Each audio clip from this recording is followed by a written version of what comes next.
Hey, can you lift a truck with your hands? No? Shocker.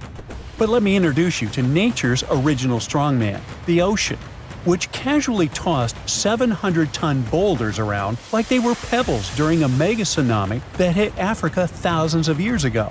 This wasn't just a bad day at the beach. This megatsunami was so powerful, it made the 2004 Indonesian and 2011 Japanese tsunamis look like kiddie pool splashes. Now, to give you an idea of how terrifying regular tsunamis already are, the Japan tsunami produced waves 133 feet tall.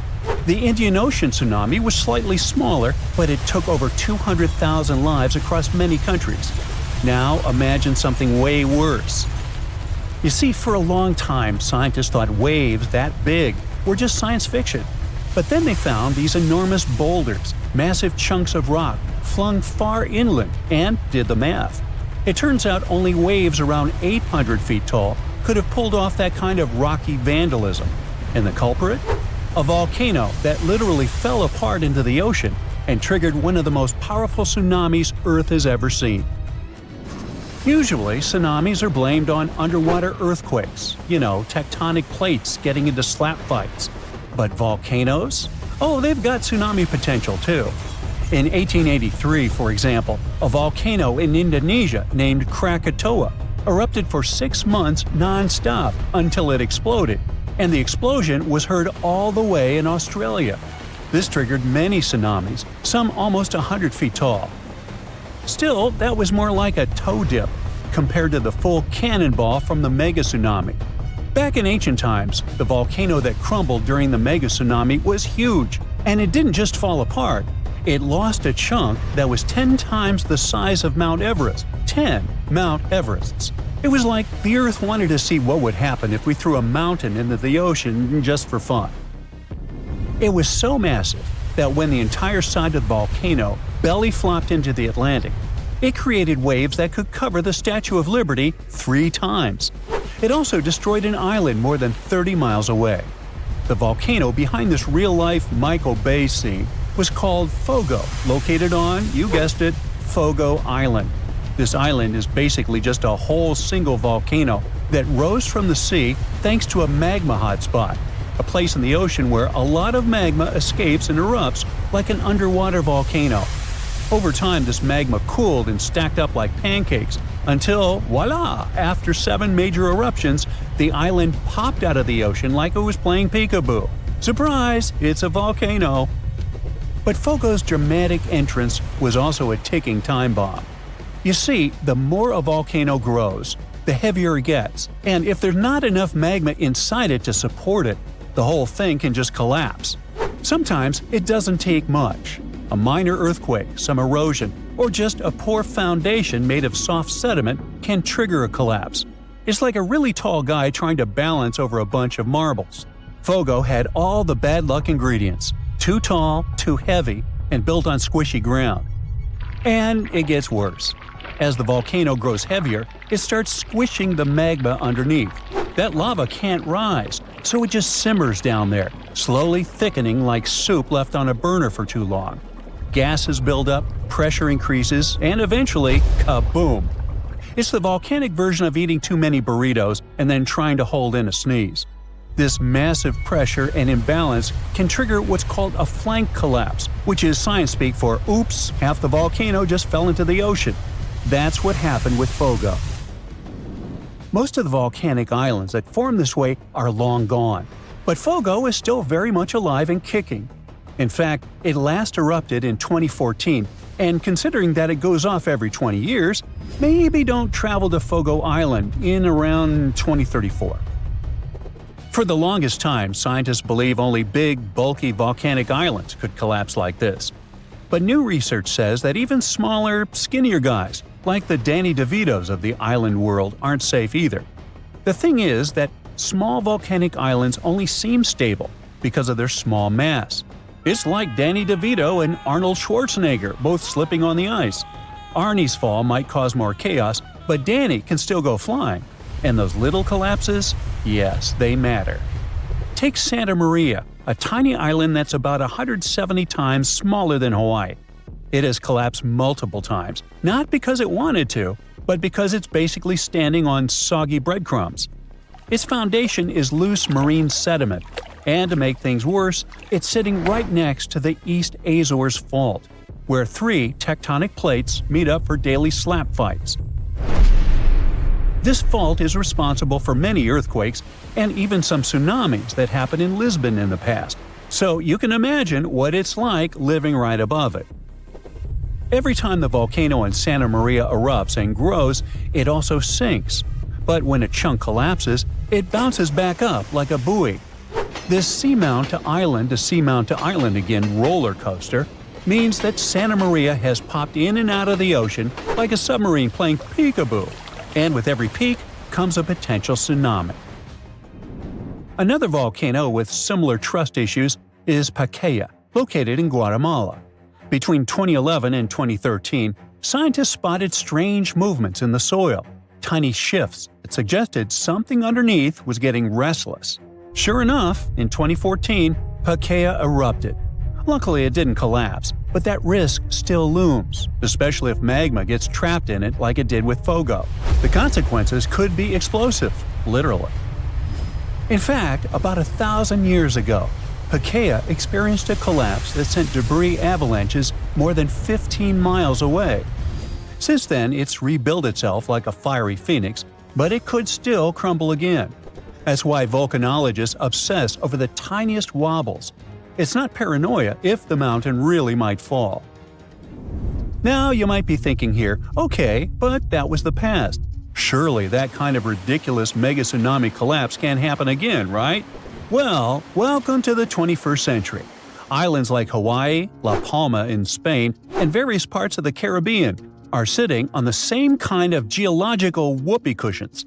All it takes is the right combo: loose foundation, steep slopes, maybe some trapped magma, and boom, flank collapse. In fact, it's already happened recently.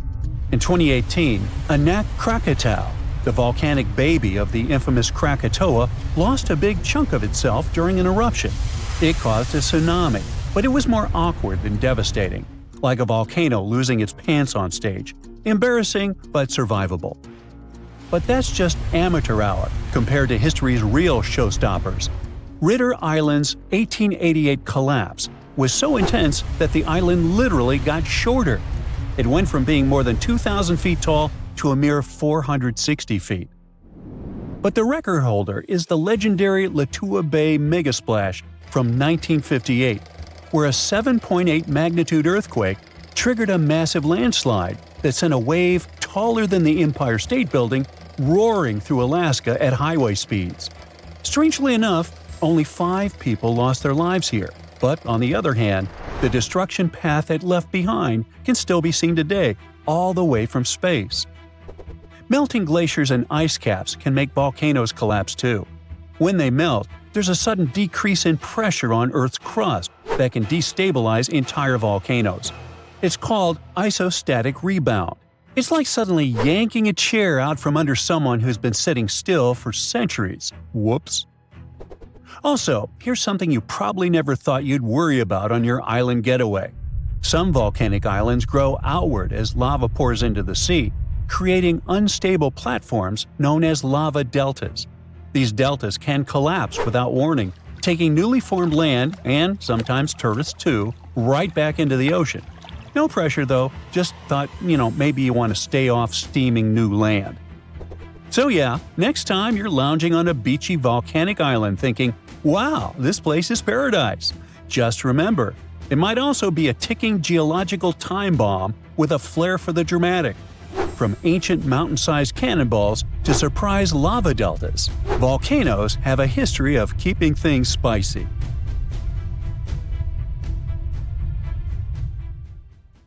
In November 2020, a wave the height of a 4-story building was recorded off the coast of Vancouver Island, Canada. The team at Marine Labs, the company that operates the buoy that got caught in it, couldn't believe the data they saw. Everything was normal, then, unexpectedly, a vast force came, pulled the buoy down, and then sent it up to a peak before taking it even deeper. The probability for such a huge wave to form is once in 1,300 years, so they had to be sure it wasn't a technical mistake. Marine Labs sent the data to a rogue wave scientist at the University of Vancouver. They analyzed and validated the findings and shared them in February 2022. The wave officially became the most extreme rogue wave ever officially recorded, as it was 3 times the height of waves around it. Luckily, this giant didn't leave any damage, as it happened too far offshore. For centuries, rogue waves were believed to be real only in the stories of sailors. Christopher Columbus himself mentioned a rogue wave, but back then, it wasn't officially a thing. In August 1498, he was on his 3rd expedition to the Americas. As they were passing through a strait near Trinidad, a huge wave lifted the boats. They managed to survive and continue the journey, and the area is still known as the Mouths of the Dragon, named this way by Columbus. Back in 1826, a French scientist and naval officer was crossing the Indian Ocean on his ship, the Astrolabe. They got caught in a terrible storm and witnessed several waves over 80 feet tall. One of them was the height of a 10-story building. The crew lost one of its members, but the 4 of them, including the captain, made it to land and spread the story of the gigantic waves. But back then, scientists were sure waves couldn't be taller than 30 feet. So everyone took this story as a tale. Witnesses shared many other stories of giant waves coming out of nowhere, but scientists officially recognized the first rogue wave only in 1995. It went down in history as the Doppler wave, or the New Year's wave. This sea monster of the North Sea hit the Norwegian gas platform Dropner on New Year's Day. It reached a height of 84 feet. The waves surrounding it were twice as small. The rig was built to withstand waves up to 64 feet tall and had the most advanced sensors for its time. It became a sensation in the scientific world because it wasn't like any other type of wave they'd studied before. So they gave rogue waves an official definition. It's a wave more than twice as tall as others around it. These bad boys, also known as freak waves, monster waves, and episodic waves, can pop up lightning fast in a stormy sea or show up out of nowhere in calm waters. They have steep sides and a deep trough below, and look like a wall of water rising out of the sea. They're so intense that they can even swallow up rescue helicopters just trying to do their job. Rogue waves aren't the same as tsunamis. Tsunamis happen when there's a big shift in water, like an earthquake, volcanic eruption, or landslide. They mess with the entire water column. At sea, you might not even notice a tsunami cruising beneath you, but near the shore, as it hits shallow waters, those waves can shoot up to crazy heights. Rogue waves are formed at the surface level, although sometimes they can form deep below, and these are called rogue internal waves. Scientists and sailors singled out some statistics. Rogue waves more often form when wave trains run into fast ocean currents. The coast of South Africa is one good place for that. There are concerns that these water beasts may happen more often in the future because there's more energy in the atmosphere and ocean. It means larger and more frequent rogue waves and more ships lost at sea. Rogue waves aren't limited to oceans and can even occur in lakes. Lake Superior witnesses something that got the name Three Sisters. It's a series of 3 large waves, one after another. The second wave covers the ship decks before the first one is gone. The third wave jumps in and adds extra water. These 3 sisters overload the ship. There's a theory that this phenomenon took down the steamship Edmund Fitzgerald in 1975. Rogue waves are also dangerous because they form rogue holes in the water. When the wave builds up, it draws in all the water around it. So, near the base, these holes can be very deep. If the bow or stern of a ship ends up in one, the ship can instantly sink. Some oceanographers believe that rogue waves are to blame for the disappearance of ships in the notorious Bermuda Triangle in the Atlantic Ocean. Storms from several directions converge in this mysterious area, so rogue waves are more likely to gain force here. And because they can reach a height of 100 feet, they can theoretically bring down an airplane, not just ships. There are 2 main theories trying to make sense of how rogue waves happen. First up, we've got the linear addition theory. Imagine waves cruising through the ocean at their own speeds. Now, when these waves cross paths, they team up and become stronger. cooking up a rogue wave. Then there's the nonlinear focusing theory. It says waves like to roll in groups, and when they spend time together, they share some energy. Sometimes this energy exchange turns into a rogue wave. To predict the formation of these freaky waves, scientists would need an innovative radar system to keep a constant eye on the waves near a boat.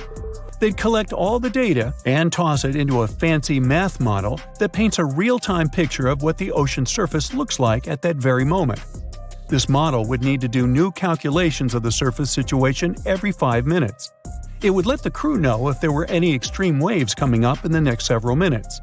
Such a system doesn't exist yet, but as scientists measure more rogue waves, mathematicians may find a way to alert us of the upcoming rogue waves rising out of the water. Sometimes you can hear the term sneaker wave as a synonym for rogue waves, but oceanographers claim there's a difference. Rogue waves occur mostly in the ocean, and sneaker waves build up at the shore. They're also known as king waves and sleeper waves, and they roll up much faster than usual waves when they approach the beach. They always appear without warning after smaller waves and can be powerful. They can carry swimmers further away into the ocean. But the worst part is, they can also sweep you off your feet and into the water when you're casually strolling on a jetty or the beach, or on an outcropping nearby. Oregon State University researchers found that sneaker waves form in offshore storms that carry wind energy to the ocean surface. With all that energy, several waves unite and overlap into one beast that stands higher and goes further ashore than a regular wave. Another thing that makes them more dangerous is that, just like rogue waves, they're hard to predict. Fishers, surfers, and others who spend a lot of time by the water normally know when and what to escape when it comes to big waves. With sneaker waves, that logic doesn't work. There is no set time of the year when they're more active either, but putting together some data shows you're more likely to experience one of those somewhere between April and October, and the peak would be in October and November. Sneaker waves carry huge amounts of water, sand, and gravel. Those can fill up your shoes in a matter of seconds and sweep you off your feet if you're unlucky enough to be ashore at that moment. These sea monsters also have the power to move huge logs, which carries another hazard. So, since 2000, the world has been hit with more than 1,700 earthquakes with magnitude greater than 5. Many happened around the Ring of Fire, located around the Pacific Ocean. In North America, the biggest threat is the San Andreas fault line, which can create an earthquake of a magnitude higher than any other, earning it the spine-tingling nickname, the Big One. The potential destruction of California is a terrifying prospect that could have unimaginable consequences. But the Big One is just the beginning of what's to come. Bad news! Scientists have predicted an earth-shattering event that will occur in 2030. Like it or not, there's a 70% chance that we'll experience the Big One, and it will be an earthquake with a magnitude of 6.7. The San Andreas fault line will cause the Big One, but what is scary is that we can't predict it. On the other hand, a massive earthquake occurs every 100 years. This means there's always time to prepare for a natural disaster. If we traveled back in time, we'd see a few significant earthquakes like the ones that wiped out San Francisco and Fort Tejon. Buildings made a long time ago are not quake-proof. They will collapse. Even if they survive, you should not enter them. But buildings are not the most dangerous part. You should watch out for electrical lines and gas pipes. Your hill house might be lovely, but it is extremely unsafe. During quakes, the hill can turn into a massive landslide that will destroy everything in its path. Say goodbye to road trips, because all the roads will be ruined. You should have some spare water and food since you won't be able to go to the supermarket. This disaster won't be cheap. It will cost the U.S. around $200 billion to recover from the quake. At least the earthquake will not trigger tsunamis. But there's something that can cause more damage than the Big One. The notorious Cascadia subduction zones start in California and ends up all the way in Vancouver, Canada. The San Andreas fault line is nothing compared to this zone. It can wipe the whole coast off the face of the Earth, an example of hyperbole. Subduction zones are tectonic plates forced to be one under the other and constantly pulling apart. One is called the North American Plate, and the other is the Juan de Fuca Plate. Zones like these are not to be messed with, since they are terrifying hotspots for earthquake activity and extremely dangerous because they cause massive underwater quakes. But they are underwater, so what can they do to us? Well, they can cause giant tsunamis, flooding cities, and destroying the coastline. Right now, the most active zone is the Ring of Fire. The Cascadia zone might be less active, but it is like a sleeping beast that can wake up and destroy everything in its path, causing a groundbreaking earthquake. The last time all this stress was released was in the year 1700. Unlike the San Andreas quake, this one will cause massive tsunamis and much bigger shocks. Let's hope you'll be camping in an open field at that time, because most buildings and bridges will likely be destroyed. Also, be ready for the aftershocks, as they'll be devastating. Nature won't be spared either. Landslides will change animals' habitats. Even our homes will be changed forever. Luckily, there is a light at the end of the tunnel, and scientists are doing everything they can to ensure our safety. New rules are implemented. Every new building must be able to withstand massive shocks. They're developing modern warning systems, and every new infrastructure must follow strict quake-proof guidelines. The Juan de Fuca and the North American plates are locked together, but they won't stay like that forever. When they unlock, get ready for a massive shake. The closer you are to the epicenter, the more damage you'll experience. But even if you are lucky to be far away, you may still feel the ground shaking for some time. Now, if we compare the Cascadia subduction zone and the San Andreas fault, we'll see how much more dangerous the Cascadia zone is. In 1994, there was an enormous 6.7 magnitude earthquake in the Northridge area, close to the San Andreas fault. Sadly, many people didn't make it, and some were injured. Back then, buildings were not strong and earthquake-proof, and many of them were damaged. The Cascadia subduction zone can potentially cause a magnitude 9 earthquake. A magnitude 6 quake has the power of around 44 million pounds of dynamite, but a magnitude 9 has the power of 44 trillion pounds of dynamite. The strongest ever recorded quake was in Chile. Its magnitude measured 9.5, and it destroyed most everything. So let's say you've survived the quake, but the struggle is far from over. Soon after, a massive tsunami will strike, with waves that might reach up to 100 feet in some areas. That's so unlike the San Andreas earthquake, which can't produce any significant waves. So say goodbye to your beautiful garden, since salt water will destroy trees and plants, changing the environment for a period of time. The only positive thing will be you won't need Halloween decorations, because all those dried-out trees will resemble a ghost forest. The combination of waves, quakes, and the sheer size of the area will make this natural disaster much more dangerous than any caused by the San Andreas fault or the so-called Big One. A quake similar to this happened around 300 years ago. Many more have been recorded in the past 3,500 years, proving that they continually occur every 400 to 600 years. So, technically, we have around 100 to 300 years before the next big one hits. We still have no idea how exactly the Cascadia subduction zone works, because we discovered it in 1970. This zone is super scary because it can cause big earthquakes. It was found by accident when researchers studied the Ring of Fire. They wanted to know if this area had caused any trouble in the past years, and the proof was under their noses. In Washington, there is a horror forest where nothing has been growing for years. When researchers tested the soil, they found a tremendous amount of salt. They put 2 and 2 together and concluded that a massive tsunami had been the reason. Experts still didn't know when the forest was destroyed. But Japan kept records of a gigantic earthquake that had a similar effect. It was the one that happened in the year 1700. There is a 1 in 3 chance that the next one will occur in 2050. You must know how to survive the Canadian earthquakes and make it out unscathed, so listen carefully. Those who live in this area have almost no experience with earthquakes like this one. Surviving the quake is relatively easy, but the tsunami coming afterwards is the real danger. After the shake, find the highest ground and go there. Only bring the essentials like food and water. Yeah, leave your baseball card collection at home. After the first hit, don't try to go down. Seismologists say that most likely there will be a few more waves, and they have proven this. On the 22nd of May, 1960, seismologist Jerry Eston and his 4 friends went to Hawaii to see an expected tsunami that was to happen around midnight. They set up their gear on Wailuku Bridge with an escape route planned. This bridge had been destroyed in the previous tsunami, but the new one was much taller and better. After midnight, the water was 4 feet above the average level. The second wave hit a half hour after midnight, and the water rose another 9 feet by 1 a.m.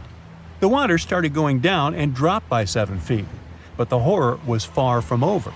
Next, they saw a wave that was around 20 feet tall. This shows us that tsunamis are unpredictable, and we should listen to experts to stay safe. You have friends over for dinner. You set your drink on the counter and go help your friend set out some desserts. When you get back, you notice the liquid in your cup. It's sloshing around and the ice cubes look like ships on a rough sea. Now you feel it too. On the ceiling, the chandelier is swinging like mad. Then you hear someone scream, "Earthquake!" The house and everything in it is rocking back and forth. You try to run for cover, but the shaking keeps you stuck in place, fighting to keep your balance. The cabinets look possessed, and glasses and dishes fly out and smash on the floor. The bookshelves topple over, and everything hanging on the walls sways and falls off. You duck under the dining room table, trying not to get hurt on all those broken dishes. Yeah, you've been through earthquakes before, but none like this. Checking your phone? Typical, no signal. You can't believe what's about to happen. The screams get louder, and suddenly the whole house collapses. The biggest earthquake ever recorded happened in Chile in 1960. Disaster came in the afternoon, just when everyone was out enjoying themselves. To cause serious, life-changing damage, you need to have a magnitude of around 7 or so on the Richter scale. This one was 9.5. This part of Chile is smack dab on the so-called Ring of Fire, the most active volcanic and seismic area in the world along the Pacific Rim. The initial shaking lasted around 10 minutes, and after 2 days, many aftershocks were still strong enough to set off a volcano in the south of the country. But that's not where it ended. The earthquake unleashed a series of tidal waves all over the Pacific Ocean, with some reaching over 80 feet high. The waves and earthquake were so strong that they even affected Hawaii, Japan, and the Philippines. It caused around $500 million $1960 worth of damage. Many were left homeless. Much of their infrastructure was smashed too. Buildings as far as the eye could see were toppled, and debris piled everywhere. Scientists estimate that this earthquake was so powerful, it shifted the Earth's axis, making our days 1.26 microseconds shorter. That might not seem like a lot, but think about it. Just one natural disaster was strong enough to make time move. Many of the coastal cities were flattened and floods were widespread. The economy spiraled downward. According to studies, if this earthquake happened today, it caused more than $20 billion in damages. So what would happen if an earthquake twice that size hit without warning? For starters, you'd likely feel the effects even further away. Tidal waves wouldn't just hit the coasts of Japan and the Philippines. They would move even further to China, Korea, Vietnam, and even Australia. And those waves would be significantly higher than 80 feet, perhaps double that. That's like 8 giraffes piled on top of each other, surfing your way. If you lived by the coast, you'd notice the waves. If you saw the water recede way back so you could practically see where all the fish call home, you'd know it was time to run. Chances are that a tsunami's heading your way. Say it really happens. You're caught under the wreckage, not knowing what's going on. You manage to free yourself and escape to the fresh air. And you're not alone, because all the houses in the neighborhood have turned into piles of bricks and rubble. The bridges have also collapsed, leaving people stranded on either side. You look around, dust yourself off, and rush to find help. Fire trucks and ambulances drive between the broken-down cars and rubble. You try to make it to your car, but the aftershocks are still hitting and you're getting tossed to the sidewalk. With all the cell towers down, you can't call anyone on your phone. Your knees are shaking, but you manage to power through. Once you reach your car, you see it crushed under a boulder, like a giant soda can. You continue on foot and eventually reach downtown. It looks as if some giant got angry and knocked all the buildings down. You push forward and try to see if you can find some help. Without warning, your phone vibrates. You check it and see 1,000 notifications about a 20-magnitude earthquake. You're still shaking, but that's all you. The ground is still for now. Uh-oh. You hear something in the distance, racing towards you. To your right, you see tidal waves as tall as buildings charging at you. Still in shock, not knowing what to do, you now come to your senses and run. You don't even know which way to go. There's a tsunami right behind you, and in front of you are broken down buildings with rocks and concrete still falling everywhere. Wait, there's a building that's somehow still standing. You need to get on top of that thing. You reach the elevator, but it's jammed. Not surprising. You bolt up the stairs as fast as you can, tripping on broken glass and plaster, but always managing to get back up. You look out a window and see the water. It's so close. You're nearly at the top. A few more flights and… whoosh. The water forces its way into the building and drags you down at least 2 floors. You can barely see anything. Still, you know you must swim up.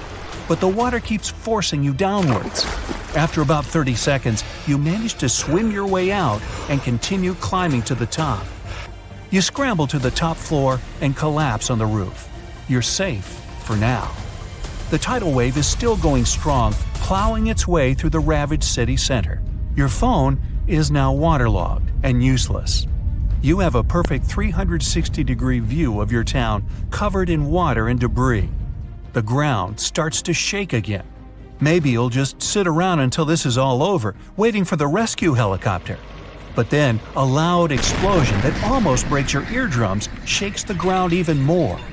Off in the distance, smoke is rising, and soon it covers the entire sky.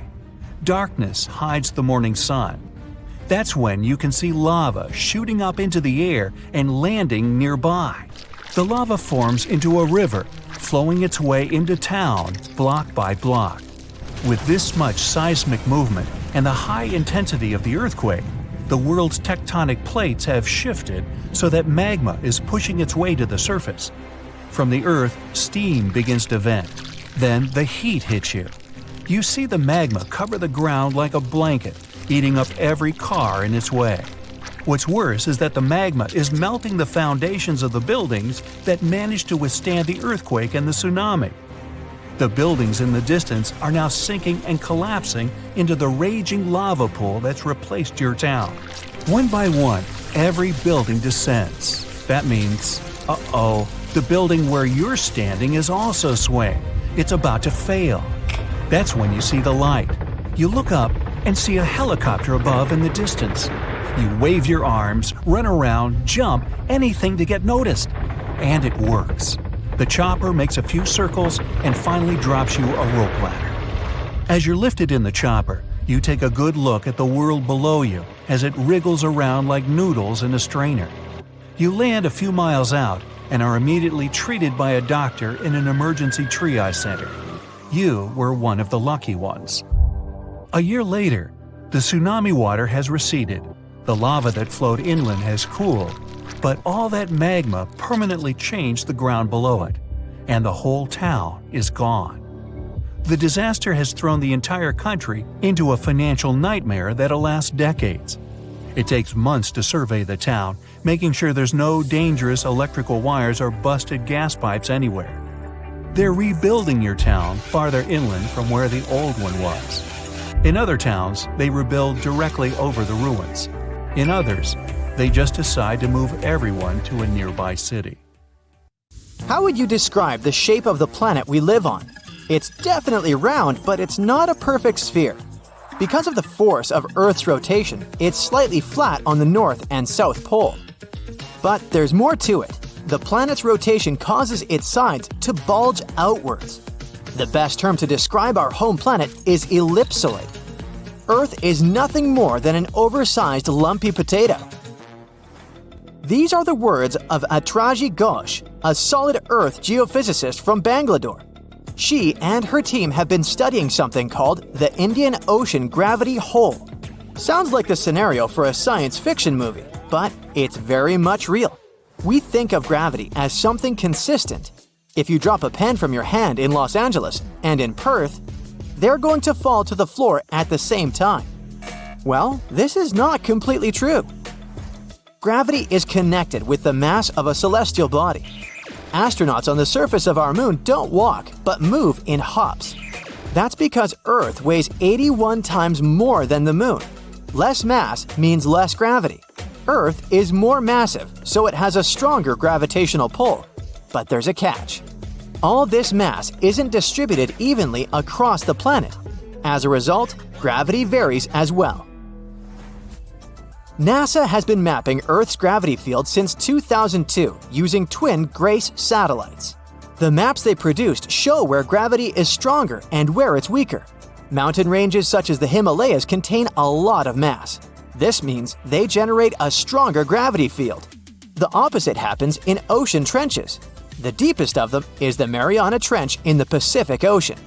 You could almost stack 2 Mount Kilimanjaros inside it. The low concentration of Earth's mass below it means that the gravity field here is weaker. Places on the globe where huge chunks of mass are missing are called geoid lows. A geoid is an imaginary surface that follows the outline of sea levels around our planet. Imagine the Earth without any land. That shouldn't be too hard since the nickname of our home is Blue Planet. Now draw a curvy line along the surface of the oceans and you get a geoid. In reality, the line stretches across oceans as well as land masses. Scientists use this imaginary line to calculate the depth of tremors or objects that occur underground. When the wavy line goes down, that's a geoid low. The biggest of them sits at the bottom of the Indian Ocean. The first to discover it was a Dutch geophysicist in 1948. He was performing a gravity survey from a ship. The man noticed that sea levels dipped over 320 feet below the global average. The gravity hole got the official name Indian Ocean Geoid Low. It spans well over 1 million square miles off the southern coast of India. If you went out at sea in the middle of the gravity hole, you wouldn't notice much, just an endless ocean as far as the eye could see. The only way to measure the dip in gravity is through extensive geophysical measurements and calculations. The concept of a gravitational hole existed for nearly 2 centuries in the scientific community, but researchers could study it in high detail only after satellite measurements became possible in the late 20th century. A team of Indian scientists was determined to explain the anomaly that had been puzzling geologists for decades. They used supercomputers to simulate the seismic activity that formed our planet. A total of 19 simulations revealed how tectonic plates moved across the span of over 140 million years. This was during the Cretaceous period, the time when T-Rex roamed the Earth. Nearly a third of the possible scenarios produced a geoid low, similar to the one in the Indian Ocean. The most important factor in these models was the presence of magma plumes. These are places inside the Earth's mantle where lava flows upwards. The mantle sits between the planet's outer core and the thin crust we walk upon. The magma in the mantle plume is hotter than the surrounding rocks. The heat it generates melts and thins the crust. This creates hotspots that are brimming with volcanic activity. Yellowstone National Park and the Hawaiian Islands sit atop such hotspots. The Indian team of scientists linked the presence of magma plumes to the formation of the geoid low. Their source was an ancient ocean that disappeared tens of millions of years ago. It was located where the Himalayan mountain range sits today. Evidence of this lie in the marine rocks researchers found on the world's tallest mountains. The oceans ceased to exist when India's landmass separated from the supercontinent called Gondwana. It drifted north and merged with the rest of the Asian continent. At the time, the Eurasian supercontinent was called Laurasia. The Indian tectonic plate went down inside the mantle, It ended up under the African continent. This landmass contained a lot of crystallized material which was quite dense. When the sinking plate of the former ocean reached it, plumes of magma spilled out. As a result, low-density materials ended up closer to Earth's surface. Density is used to calculate mass, and if you remember our lesson in physics from the beginning of the video, less mass translates into a weaker gravity field. Scientists believe this is how the geoid low in the Indian Ocean formed some 20 million years ago. At this point in prehistory, the Earth looked a lot like it does today. There were vast grasslands, and whales swam in the seas. Geophysicists who created the computer model cannot tell for sure what will happen in the future. Ghosh thinks it's possible that the gravity hole in the Indian Ocean will remain in place for a long time. But plate movements can also cause the anomaly to fully disappear in the coming eons. Earth's tectonic plates are constantly shifting. They define the shape of our continents and oceans. Experts study plate movements to get a picture of how our world looked millions of years ago. However, telling Earth's geologic future is much more complex. The gravity hole in the Indian Ocean is the biggest, but it's not the only one in the world. Other areas with low gravity include the island of Cuba and the Bahamas. On the opposite side of the spectrum are the Philippines. Here, gravity is stronger than normal, but the poles are the places with the strongest pull to them. They are the closest to the center of the Earth. If you stand directly on the North or the South Pole, you are 3,950 miles from the planet's core. At sea level on the equator, this distance increases by more than 13 miles. Earth's gravitational field also has an effect on your weight. At the equator, you weigh 1% less than you do on the poles. The South Pole is maybe more suitable for this experiment because there is actually ground there. But gravity is the strongest at the North Pole in the middle of the Arctic Ocean. This is where scientists in 2013 recorded the highest gravitational acceleration on the planet. This is the rate a falling object speeds up in free fall. The acceleration depends on the strength of gravity. When a team of researchers from a university in Perth set out to map these gravity changes, they discovered something interesting. Gravitational acceleration was the highest at the surface of the Arctic Ocean. This is something they expect to find, but the location of the lowest acceleration point amazed them. It wasn't on the equator as they assumed. The spot lay more than 600 miles south of it at Mount Huascarán in Peru. Scientists believe that the mountain's height had an effect on the phenomenon. This peak in the Andes is the highest point in the South American country. Hypothetically speaking, if a human falls from a height of 330 feet here, they will reach the ground 16 milliseconds later than if they performed the same stunt in the Arctic. Let me take you to a place that seems to be out of this world. Life inside this cave has been isolated from the outside world for about 5.5 million years. And it does show. See for yourself. Due to such a long isolation, the conditions inside the Movel Cave are like nowhere else on our planet. A unique ecosystem is flourishing there, even though there is a severe lack of sunlight inside the cave, and the air is toxic. The cave, located a few miles west of the Black Sea in Romania, was first discovered in 1986. Nowadays, you can only visit it if you have special permission. Plus, the central caverns are guarded naturally by narrow limestone tunnels and vertical shafts. So, if you're no stranger to claustrophobia, you'd probably better not enter this place. In the depth of the cave, the air has twice less oxygen than the air outside. Instead, it contains a lot of carbon dioxide and hydrogen sulfide, so not the freshest air you can breathe. It's also pitch black inside the cavern. But despite, or should I say thanks to, this cocktail of extremely harsh conditions, the site is a true goldmine for biologists. Shockingly, life seems to be booming here. In a 1996 study, scientists identified 48 species, and 33 of them were unique to the cave. Most of the creatures inhabiting the cave are tiny, with long limbs and antennae that help them navigate in the dark. They have no vision and lack pigment, and it makes sense. Why would you need to be able to see if you live in total darkness? And why would you need to be pretty and colorful with no one to see you? Now, I'm going to take you to another cave. It's no less amazing, but looks very different. This is the Giant Crystal Cave, aka the Cave of the Crystals, in Mexico. These ginormous crystals were found in 2000 by a mining company after the water was pumped out of the cave. 2 miners then saw the crystals after entering the drying cave on foot. These awe-inspiring crystals are actually massive gypsum pillars hidden 984 feet underground. They're anchored to the walls and the floor of the scorching hot cave. Scientists estimate that the crystals could have been already growing for 500,000 years. That's why many of them are so long and wide that you can walk across them. Unfortunately, visiting this wonder of nature is impossible at the moment. But maybe it's for the better, since the Giant Crystal Cave is a dangerous place that can easily turn into a trap. For tens of thousands of years, it was filled with groundwater, which was originally pushed upward into the opening by a magma chamber located in the depths of our planet. The magma under the cave kept the water hot, but eventually the temperature of the water dipped below 136 degrees Fahrenheit. As a result, the water started to fill with calcium and sulfate, whose particles began to recombine into gypsum. And then, white-tinted crystals took over the cave.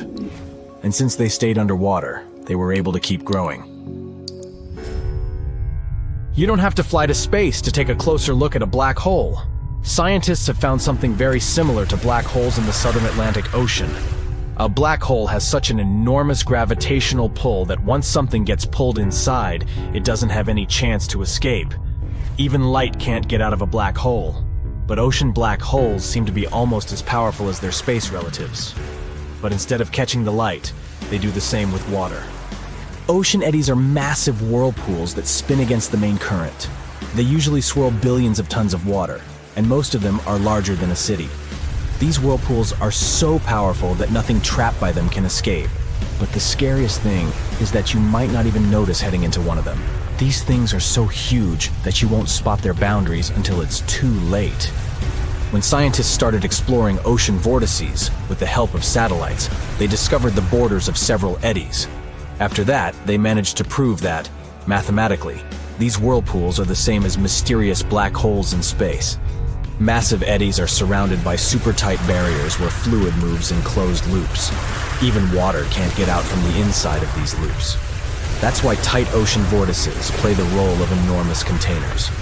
Water inside them can be totally different from the ocean surrounding an eddy. And I'm not only talking about its temperature. The salt content inside and outside a whirlpool often differs as well. On the thin Curonian spit splitting the Baltic Sea from the Curonian Lagoon, there is one of the most bizarre places on Earth. Locals call this area the Dancing Forest because pine trees in this forest have shockingly unusual shapes. They twist in spirals and circles along the ground. There are some theories why it could be happening, of course.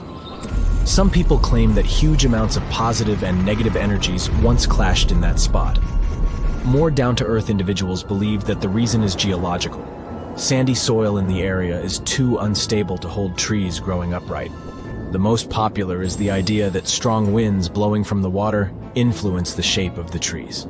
In any case, experts haven't come to the final conclusion yet. Look at these underwater crop circles. For the first time, they were spotted in 1995, close to southern Japan's coast. Local divers called these 7-feet-wide structures mystery circles. The enigma had been plaguing many minds for almost 16 years until the culprit was finally caught. Imagine the researchers' surprise when it turned out to be a male pufferfish. The fish needs a bit more than a week to build one circle, and the aesthetics are obviously crucial. A male is swimming inside the circle, digging valleys in the sand with its fins. But that's not all. The fish also use shells and corals to decorate particular parts of their circles. This whole build-a-circle thing has a practical purpose as well. The way a male fish swims pushes the sand toward the center of the circle and creates a mound which later serves as a nest. The next mystery on our list is in the Caribbean. Just off the coast of Belize, there's a giant sinkhole. That's the Great Blue Hole.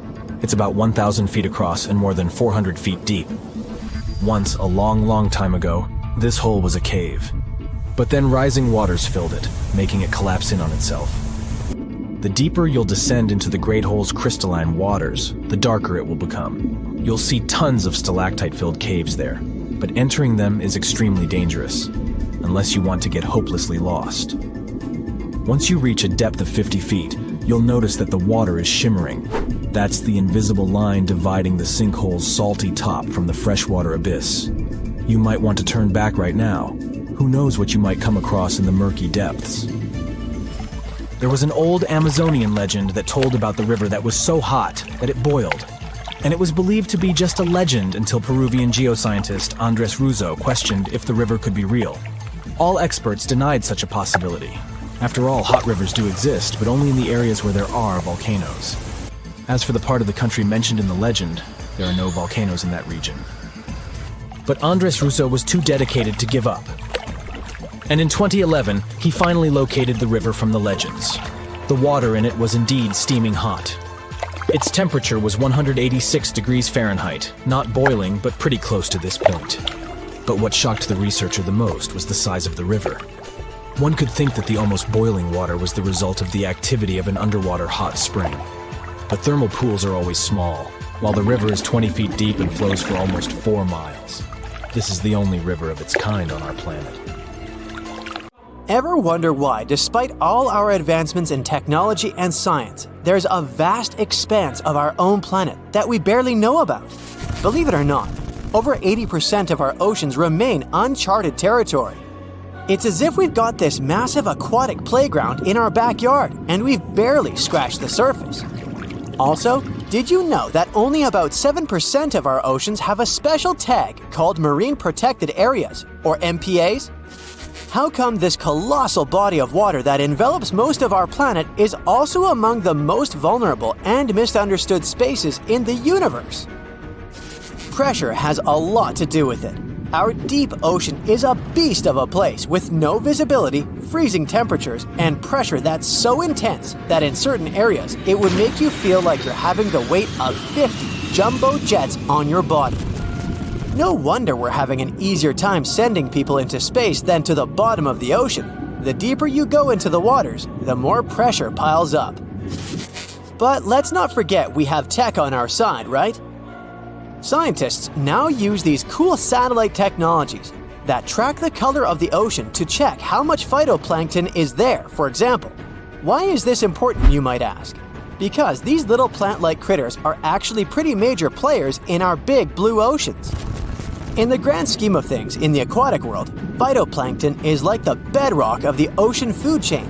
It gives life to almost everything, from the tiny zooplankton, which are animal-like microorganisms, to those colossal, magnificent whales. When these technologies first came around, satellites could get clear images of the ocean faster than a ship could take the same number of measurements in 10 years. But it's not all about looking at the ocean from space. Sometimes you gotta dive in there and see it for yourself. Thankfully, we've come a long way in ocean exploration tech too. We've got things like floats and drifters that ride the ocean currents while collecting data, and a whole fleet of underwater vehicles, some of which are manned, some remote-controlled, and some even autonomous. Remember James Cameron, the guy who made the movie Titanic?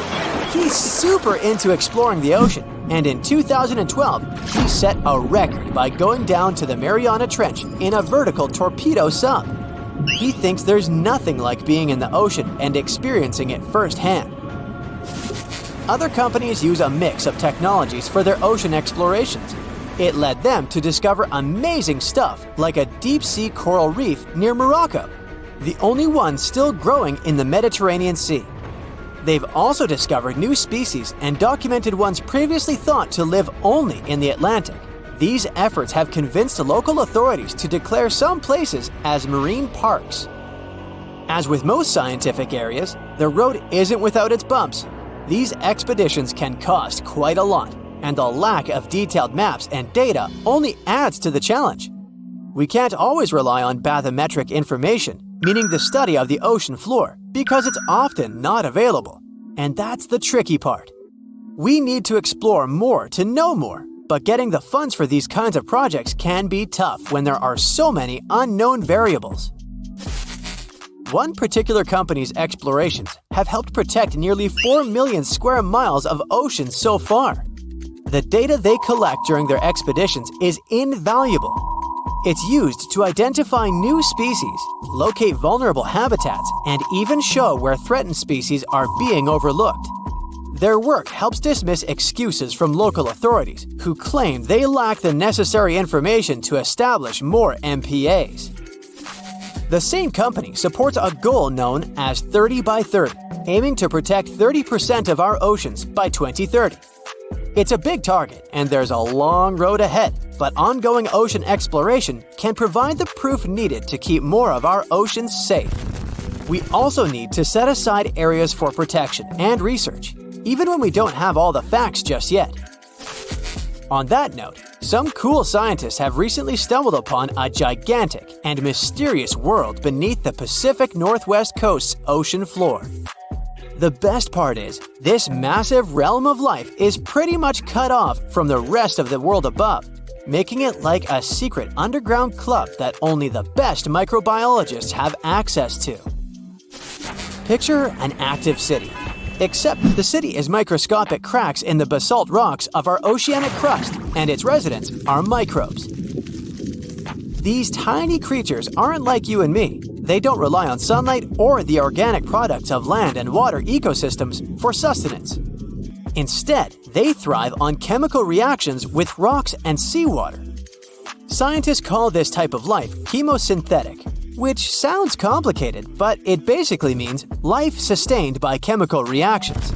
While this sort of life has been found deep in mines and around seafloor hydrothermal vents, the scale at which these creatures are found under the oceanic crust is unprecedented. It might even be the most extensive ecosystem on Earth. A geomicrobiologist from Denmark was part of the team that made this discovery.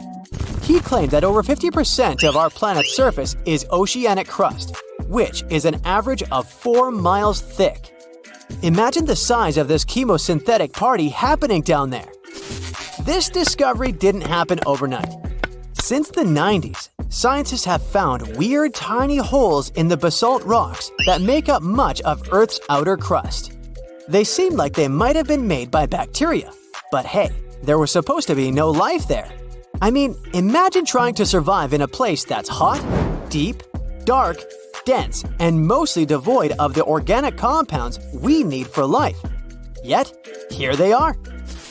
In the following years, more pieces of the puzzle fell into place. Scientists found that the oceanic crusts had different conditions at the centers and edges. At the centers, rocks are jam-packed with energy-rich compounds that support these tiny life forms. But by the time they reach the edges, these chemicals are all gone. Fast forward to now, and it's time to put the puzzle together.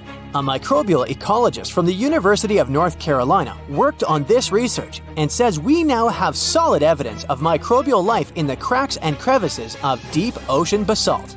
The next question scientists asked was, how far does this life extend? Researchers collected samples of crust from a plate roughly 120 miles off of Washington's coast, drilling deep beneath the ocean's surface. What they found down there was remarkable. The life down there runs on a unique fuel, hydrogen. Yep, in the absence of sunlight, hydrogen provides the energy for all their biological processes. These microbes use hydrogen to transform carbon dioxide into organic matter. This matter and other byproducts, like methane, then fuel other organisms, creating a network of life. Of course, the life down there isn't as complex as the one we know up here. Scientists doubt there will be any multicellular life under the ocean because it's too hot and energy poor. But hey, who knows? This universe under our oceans still has a lot to reveal. This whole thing is significant for many reasons. First, it confirms that life can exist in places without oxygen, which changes our perspective on where we can find life.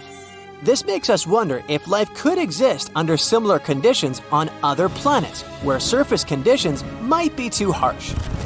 The implications on Earth are also profound. If a large portion of life exists in the oceanic crust, then our understanding of life on our own planet could be completely changed.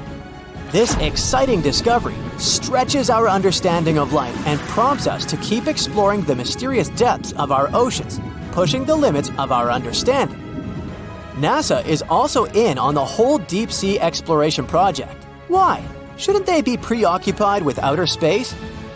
Because they're hoping to find hints about what the oceans on other planets might look like. NASA specialists are really hopeful that by unearthing underwater secrets, we can solve some of the big questions about space.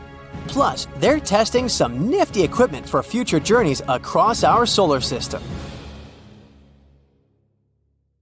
A tsunami can travel unnoticed in the deep waters at the speed of 500 miles per hour, crossing an ocean in less than a day. When it approaches land, a tsunami will slow to about 20 miles an hour and begin to grow in height. Most of these waves are less than 10 feet high when they hit land, but they can reach more than 100 feet high, about 2 times as tall as the Hollywood sign. When a tsunami comes ashore, areas less than 25 feet above sea level and within a mile of the sea are in the greatest danger. But sometimes, tsunamis can go 10 miles inland.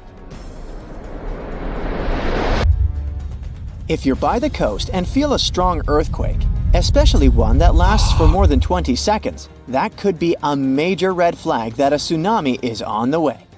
Keep an eye out for sudden changes in the sea level. If the water suddenly recedes way further back than usual, exposing normally submerged areas, that's a sign that a tsunami might be on its way. Plus, if you hear a roaring sound coming from the ocean, like a freight train or a jet engine, that's another ominous sign. And pay attention to any unusual animal behavior. Animals have been known to sense danger before humans did, so if you see birds or marine life acting strangely, it's time to take notice. If you receive an official tsunami warning from authorities, whether through sirens, radio, TV, or mobile alerts, don't ignore it. Take immediate action. If you're in a tsunami-prone zone and experience an earthquake, don't even wait for official warnings. As soon as it's safe to move after the shaking stops, head to the nearest elevated area promptly to ensure your safety. Practice evacuation routes before a real disaster. You might have to follow this route at night and in terrible weather. If you know it well, you'll need to do less thinking in an emergency, which can be life-saving. Talk about tsunamis with all your family members. Everyone should know what to do to minimize fear and win some precious time. Don't store your important papers and valuables in low-lying areas. Floodwaters can go really high during a tsunami, so put your documents in waterproof containers on higher ground. After an earthquake, bridges and roads often get damaged or become blocked. Not to get trapped in a car in a potentially hazardous location, walk or run towards safety. Never go down to the shore to watch for a tsunami. If you can see the wave, it means you're too close to outrun it. Most tsunami-prone areas have signs indicating evacuation routes. Look out for white and blue signs marked Tsunami Evacuation Route, or similar instructions to guide you inland and away from danger zones. In urgent situations where evacuation isn't possible, seek refuge on the 3rd floor or higher in a sturdy building. Even better, aim to reach the rooftop of the tallest and most robust structure nearby. It's better than being exposed. A tsunami is not a single wave, but a series of waves with massive amounts of water that can flood for hours. The first wave may not even be the largest. So, remain on high ground, away from the coast until you receive an all clear from the authorities. You're really unlikely to survive a tsunami in a basement below ground level. As it passes over, everything in its wake gets submerged temporarily until the water recedes back to the sea. If you're in a basement during a tsunami, you might get crushed by collapsing buildings or swirling debris. Unless the basement is exceptionally sturdy, waterproof, and equipped with sufficient air supply, it's not a safe option for shelter.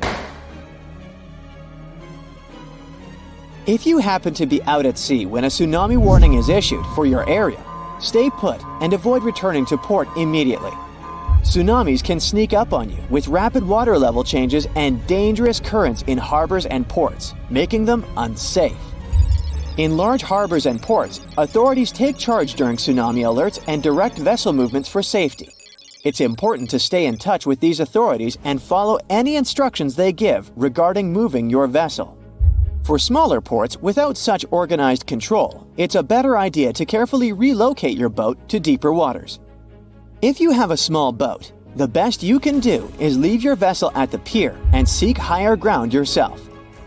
If a tsunami gets you in the water, find something sturdy like a tree, a door, or a life raft. Grab onto it tightly while you get carried by the waves. Try your best not to swallow any of the water. Tsunamis can pick up chemicals and waste, which won't do you any good. People in life jackets have a higher chance of survival because they will remain on the surface of tsunami waves and can breathe normally. Tsunami waves aren't like ordinary waves, so they aren't suitable for surfing. Tsunamis don't have a face to ride. They're more similar to tides as they rush in and out. They're much larger, faster, and more powerful. So, trying to surf them is not only dangerous but also illegal in many countries. Because tsunamis come from underwater disturbances, like earthquakes, they're even dangerous for submarines. Despite submarines' robust design to withstand underwater pressure, the force of tsunamis can cause damage. Tsunamis also generate strong currents that can mess up a submarine's ability to navigate effectively. In cases of severe tsunamis, submarines may get hull damage, threatening their buoyancy and integrity. Such scenarios can lead to submarines sinking or being carried away by the waves. That's why submarines operating in tsunami-prone areas must be extra careful and equipped to respond swiftly if this sea monster strikes. Scientists still can't predict tsunamis, but they can use their expertise in seismology and historical tsunami data to identify earthquakes likely to trigger tsunamis and issue warnings. They gather crucial data from seismic and water level networks worldwide, which enables them to swiftly assess earthquake characteristics such as magnitude, location, and depth. Utilizing this information, they determine whether an earthquake has the potential to generate a tsunami and decide on issuing tsunami advisories. For regions like the US and Canada, warning center scientists can typically issue preliminary messages within 5 minutes of an earthquake. These messages include alert levels, earthquake details, threat evaluations, anticipated wave arrival times, recommended actions, and potential impacts. On the 26th of December 2004, early in the morning, an enormous earthquake shook up the ocean floor near the Indonesian island of Sumatra. This seismic event unleashed a monstrous series of waves, tsunamis, that spread out across the Indian Ocean, reaching as far as East Africa over the next 7 hours. These waves were towering walls of water, some reaching a height of over 30 feet. When they slammed into the coastlines of countries like Indonesia, Sri Lanka, India, Maldives, and Thailand, the devastation was catastrophic. Over 200,000 people lost their lives in this most devastating tsunami on record. And it wasn't just the immediate impact. Long-term consequences hit hard too. Villages, resorts, farmlands, and fishing areas were destroyed or submerged in salt water along with debris. Japan is one of the most earthquake-prone countries in the world because it's located on top of 4 converging tectonic plates that constantly interact with each other. After a terrible tsunami in 2011, the country started a colossal project dubbed the Great Wall of Japan. With a jaw-dropping price tag of around $13 billion, this wall goes from the north to the south of the country. The goal is to safeguard coastal towns from future tsunamis, buying its people precious time to save themselves. Some locals worry that this towering structure will sever their deep-rooted ties with the sea. They fear losing touch with the ocean's rhythms and cues, which are crucial for spotting upcoming disasters.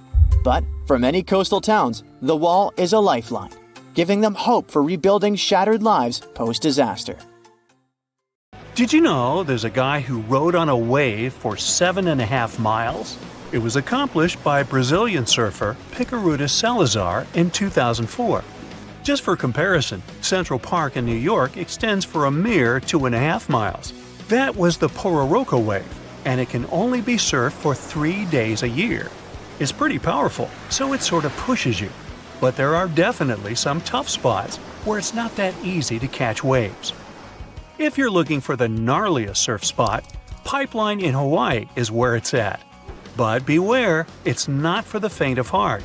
This place is known for its massive waves that can reach up to 20 feet tall. And did we mention the shallow reef? Yeah, wipeouts here can result in some serious injuries, or worse, you might end up sleeping with a fish. The waves at Pipeline are also super unpredictable, so you never know what you're going to get. It's like a box of chocolates, except instead of chocolate, it's huge waves that could crush you like a bug.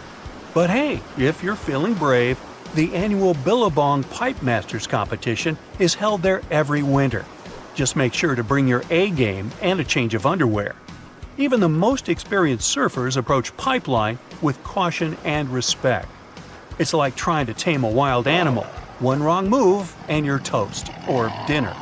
So if you're ready to ride the gnarliest waves in the world, come on down to Pipeline. Just don't say we didn't warn you.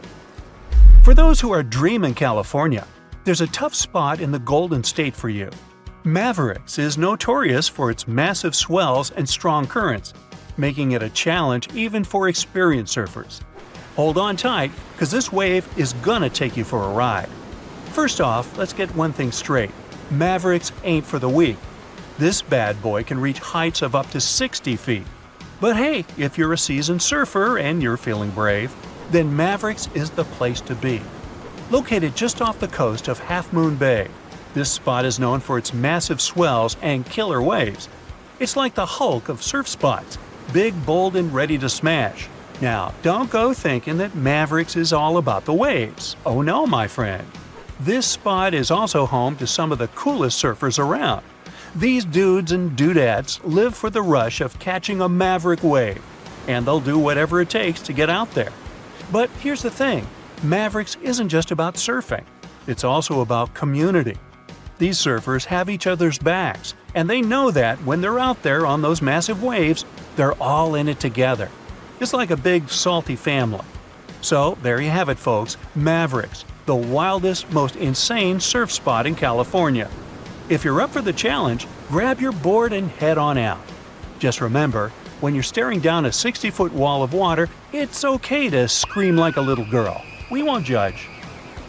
Chupo in Tahiti also has some of the heaviest waves in the world, breaking over a shallow reef and creating intense barrel rides. First of all, the name itself is a mouthful.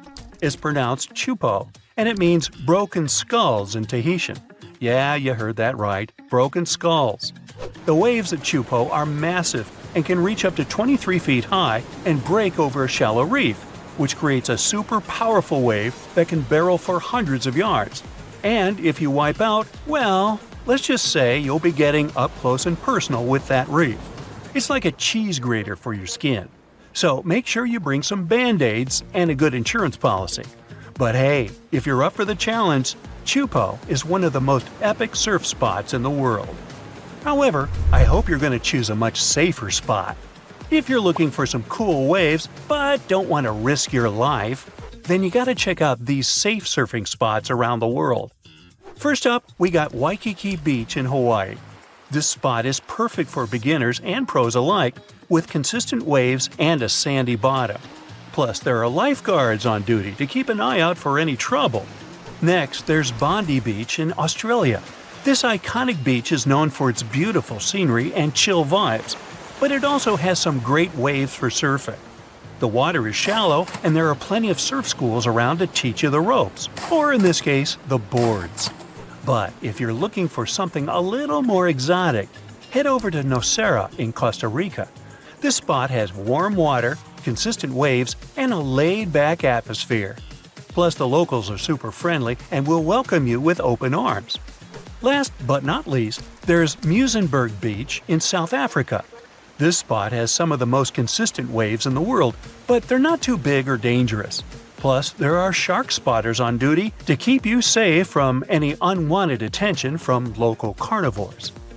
But no matter how safe the spot is, you're still going to need some cool life hacks to bring your surfing to a brand new level. Have you ever wondered why surfers use wax on their boards? Well, let me tell you, it's not just for show. See, when you're out there shredding the gnar, you don't want to slip and slide all over the place like a penguin on ice. That's where the wax comes in. Basically, the wax creates a grip on the board so you can stick to it like peanut butter on bread. Without it, but here's the thing, not all wax is created equal. You gotta find the right kind for your board and the water conditions. It's like choosing the right flavor of ice cream for your cone. You don't want to end up with mint chocolate chip when you really wanted rocky road. So, next time you see a surfer waxing up their board, just remember they're not doing it for the smell, although some waxes do smell pretty sweet. They're doing it so they don't wipe out and embarrass themselves in front of all the folks on the beach. And that's worth its weight in gold. And by the way, did you know that rubbing a little bit of wax on the bottom of your feet can give you a better grip on your board? Yeah, it's like magic. No more slipping and sliding around like a seal on a wet rock. Another common hack is to wear earplugs. You see, there's even a condition called surfer's ear. Surfers are constantly exposed to cold wind and water, and some of them even surf in cold temperatures. If your ears are constantly exposed to cold, your ear canal may shrivel up. As a consequence, water, wax, you, and even air all get trapped in your ear, which may lead to certain infections. So, to prevent water and cold air from getting trapped in their ears, pro surfers like to use earplugs. But even if you're just a newbie, you gotta use their tip. Oh, and here's another classic. If you're surfing in cold water and don't have a wetsuit hood, just rub some petroleum jelly on your ears to keep them warm. Hey, why do you think some surfers have clear nail polish on their emergency kits? It's not for their nails, but for their boards. So, if you're dealing with a stubborn ding in your board, grab some clear nail polish and fill in the crack. It'll keep water from seeping in and causing more damage. However, pros will say that nail polish is a terrible idea, and there are a lot of repair kits out there. Yeah, this one's up to you. So, there you have it, my fellow wave riders. Now go out there and shred those gnarly waves like the pro you are. Oh wow, there's a hole in the bottom of the ocean. It seems that the ocean has a leak. But it's not like a leak you would expect, where water is flowing out. It's more like a spring since water is flowing in, not out. This unique leak is something we know as Pythia's oasis. A grad student was the one who accidentally discovered it. He noticed bubbles that were rising to the surface. Normally, bubbles in the ocean tell us there might be some hydrothermal vents, which are hotspots for some pretty cool things. These vents are actually like hot springs on the seafloor, but instead of bubbling with warm water, they release a fluid that has been superheated in the crust of our planet.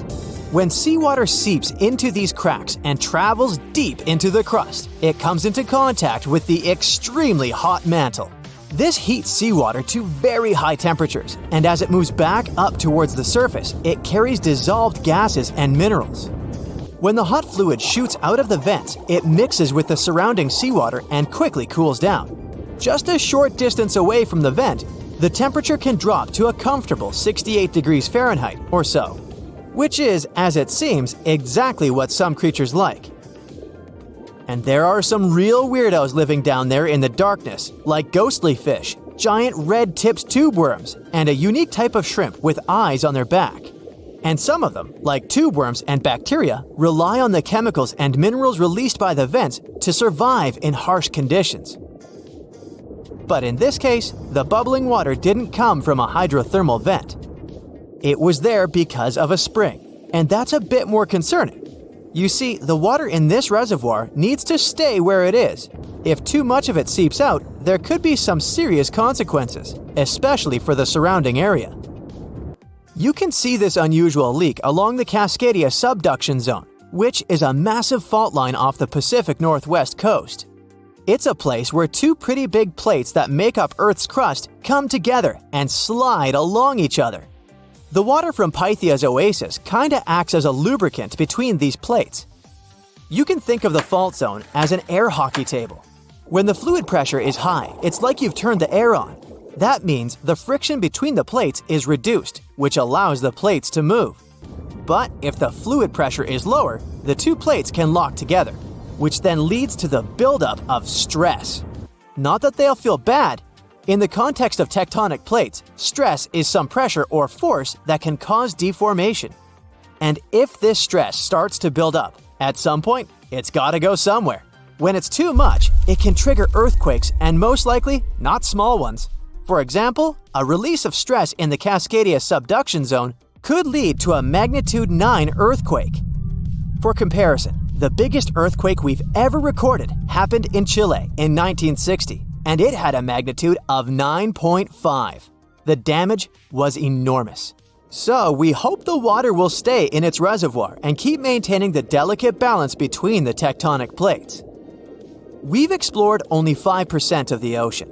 Who knows how many cool things are there at the bottom, waiting to be found? For example, check out these mysterious holes scientists have stumbled upon in the depths of the Atlantic Ocean, near the Azores.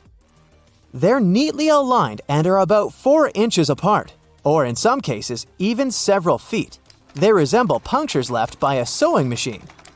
Some think these holes could have a biological origin. For instance, some fish may have made them while walking along the seafloor. Others believe we could be looking at something that's human-made, maybe left by a spiked tire. Of course, such holes are perfect for making up stories about creatures from other planets who allegedly made them. Or maybe even legendary monsters, like that one from Loch Ness.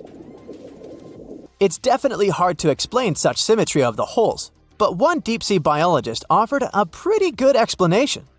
He said there could be an animal burrowing beneath the sediment, and from time to time, it could make little chimneys just to get access to clean water circulation in its small burrow. I mean, there are sediment piles around the opening of each hole, and they do support the idea that something pushed the soil from below. But there's still no proof these holes are actually connected beneath the surface. And there are also a lot of things hidden at the bottom of the oceans and seas that ancient civilizations left us. For instance, archaeologists made a really cool discovery off the southern coast of Croatia, a road hidden under layers of sea mud that's 7,000 years old. They found the ancient road at the sunken Neolithic site of Solin. The site of Solin was a human-made island in ancient times, and an archaeologist discovered it 2 years ago. He was studying satellite images of the area around Korčula, one of the beautiful Croatian islands. When he realized there could be something interesting at the bottom of the sea, he dove into the water with his colleague. And under the surface of the Adriatic Sea, which is part of the Mediterranean Sea, at a depth of 13 to 16 feet, they found stone walls that were most likely part of some ancient settlement. The landmass where people built the settlement was separated from the main island by a narrow stretch of land. Luckily, this area is protected from big waves by the surrounding islands, so the site remained relatively well preserved. It's now hidden beneath the surface of the sea and covered in mud. But it's so exciting to imagine how people walked on that road nearly 7,000 years ago, visiting nearby settlements. If you want to see the weirdest creatures, you can always head to the bottom of the sea. Actually, scientists have determined there could be more than 30 potentially new species at the bottom of the Pacific Ocean. They've collected them using their remote-controlled vehicle. That's a big step because until recently, they could only study such creatures through photographs. I'm talking about segmented worms, different types of coral, some invertebrates similar to centipedes, and many others. But there are also many old freaky creatures that we already know about that look like they came from sci-fi movies.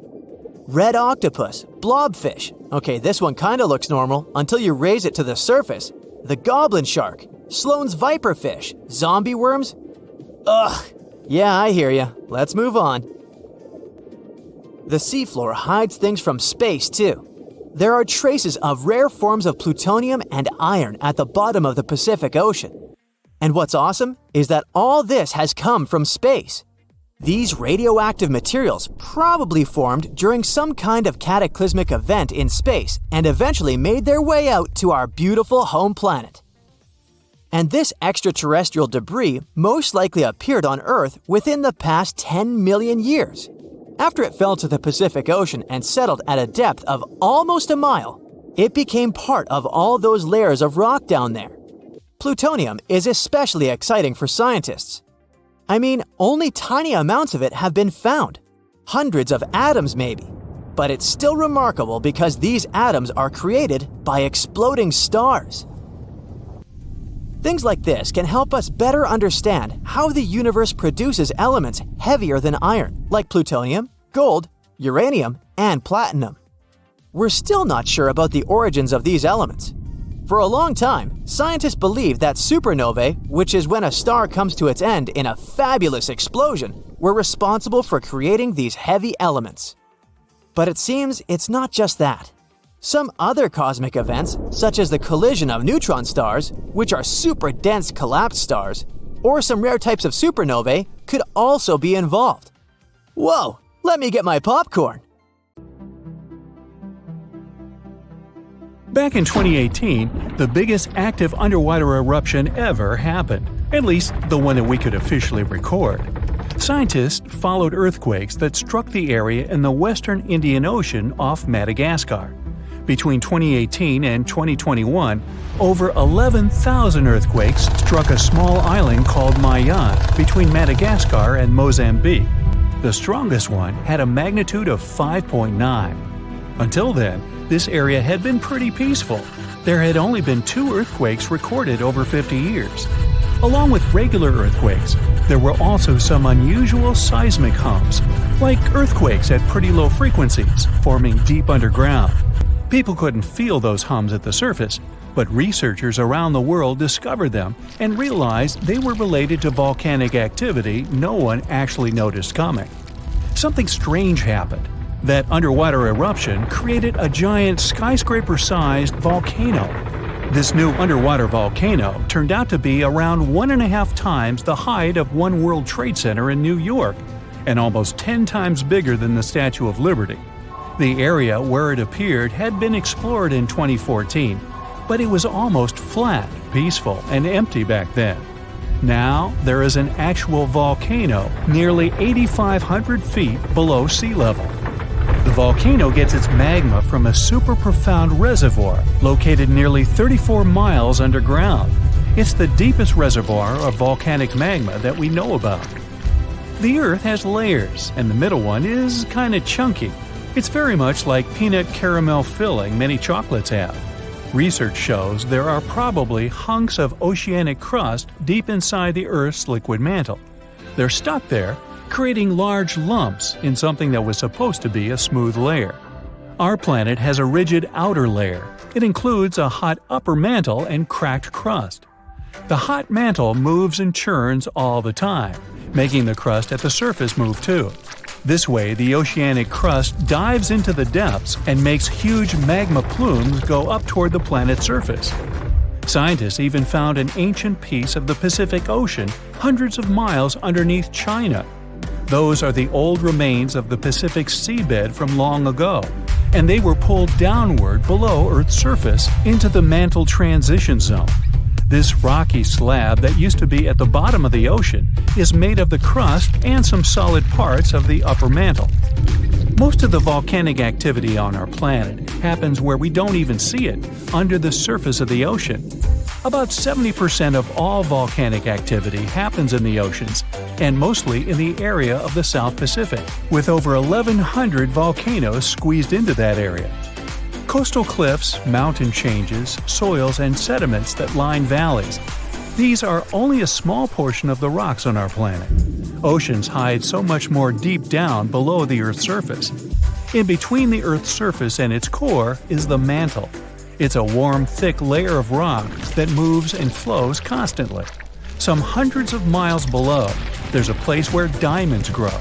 As they form, they go through high temperatures and pressure, after which they eventually freeze. That way, when they arrive at the surface, scientists can explore their structure, find out how they formed, and understand better what's going on in the depths of our planet. Thanks to diamonds, they realized the mantle was very wet, and it possibly contained much more water than all the oceans on Earth. Our planet is eating up its own oceans. As its tectonic plates move, dive, and go beneath one another, they drag huge amounts of water into the Earth's interior. The water beneath the surface of our planet can help with developing magma and lubricate faults, which actually makes earthquakes more likely to happen. Water is actually stored in the minerals. It gets incorporated into the planet's crust when new oceanic plates form. They go through the process of bending and cracking as they grind under other plates, and huge amounts of water then go deep into the crust and mantle. Scientists research an area that's 18 miles under the surface. They realize these zones pull 3 billion teragrams, which is more than 2 billion pounds. Any ocean is like a whole new world. There are incredible sceneries below the surface, magnificent waterfalls, lakes, and rivers. There are thick layers of salt beneath the seafloor, and rivers and lakes form because seawater goes through those layers and dissolves them, creating something that resembles pools. The dissolved salt makes the surrounding water denser. That water then settles there, which eventually forms underwater lakes or rivers. But there are also mountain chains, trenches, canyons. There's a canyon in the Bering Sea with more than 8,500 feet of vertical relief. This makes the Grand Canyon look way smaller than it is, since the underwater canyon is nearly 2,500 feet deeper. Deep parts of the ocean are really cold. The temperature of the water can be about 40 degrees, but at the bottom, water can get boiling hot. There are hydrothermal vents in the seafloor. Those are the hot springs located at the edges of tectonic plates.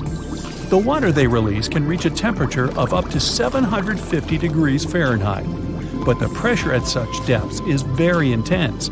So intense, no human being can handle it. Still, it's the pressure that keeps the water from boiling.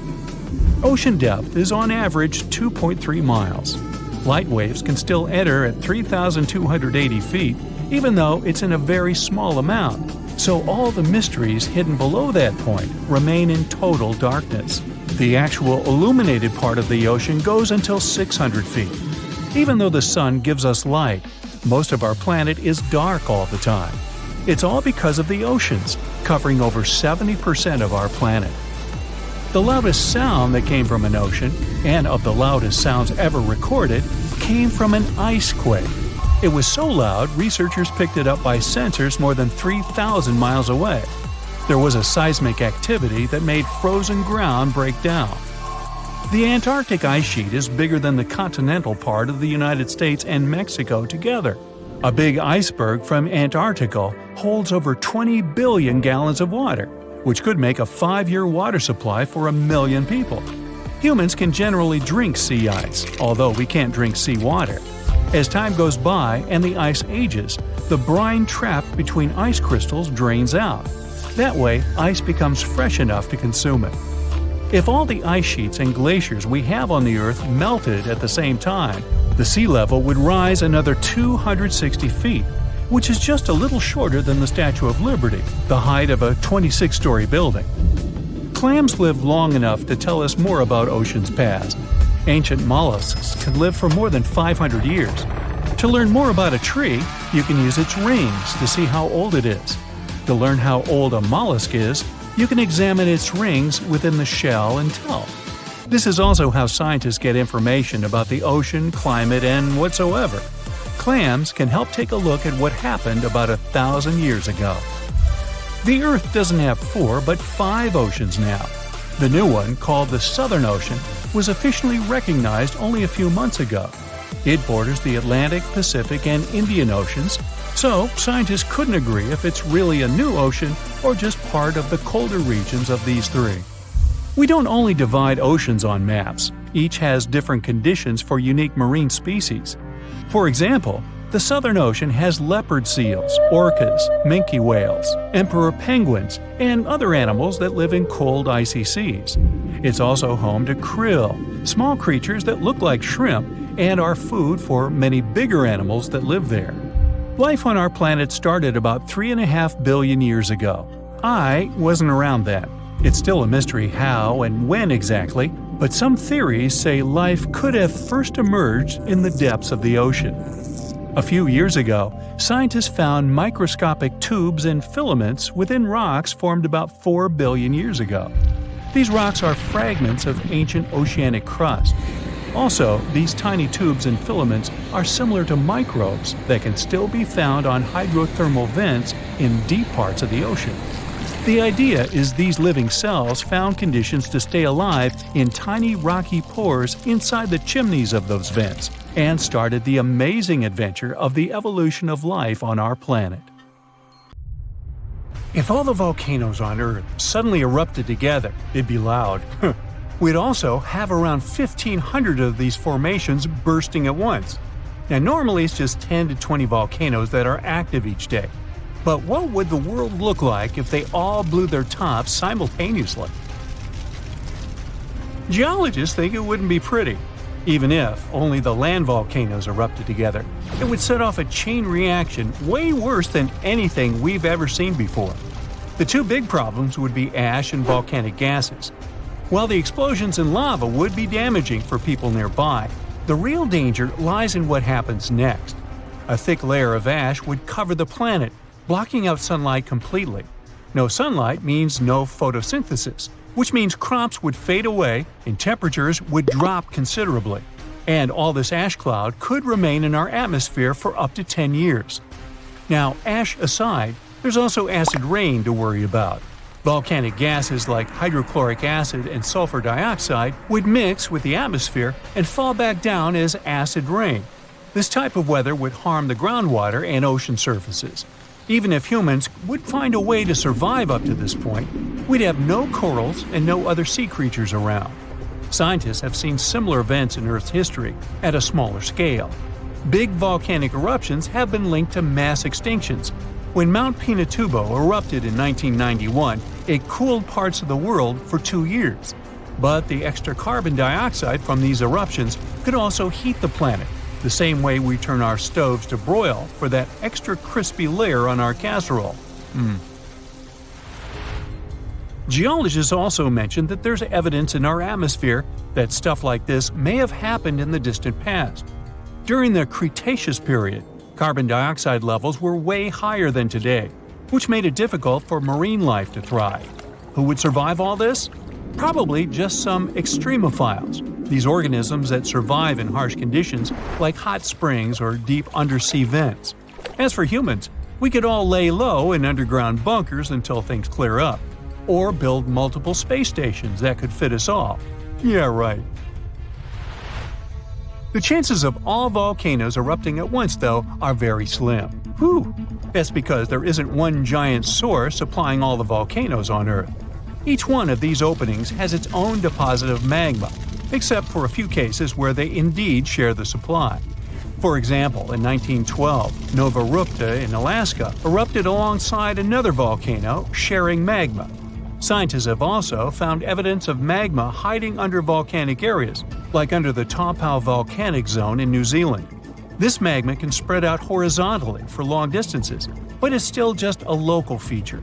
Even if we consider all the magma under Taupau as one system, it's not connected to other volcanic areas like Indonesia or the Philippines. Because the great majority are isolated, volcanoes can't sync up to erupt at once. The magma comes from different processes like mantle decompression or adding water to the mantle through subduction. There's no way to make all these different volcanoes erupt together because of how tectonics work. Now, that doesn't mean we won't see interesting volcano activity in the future. Take an underwater area near British Columbia, where recently about 200 small earthquakes per hour have been noted. Deep beneath the Pacific Ocean floor, off the coast of Vancouver Island, magma is set to erupt, heating the water so much that it'll bubble like soda.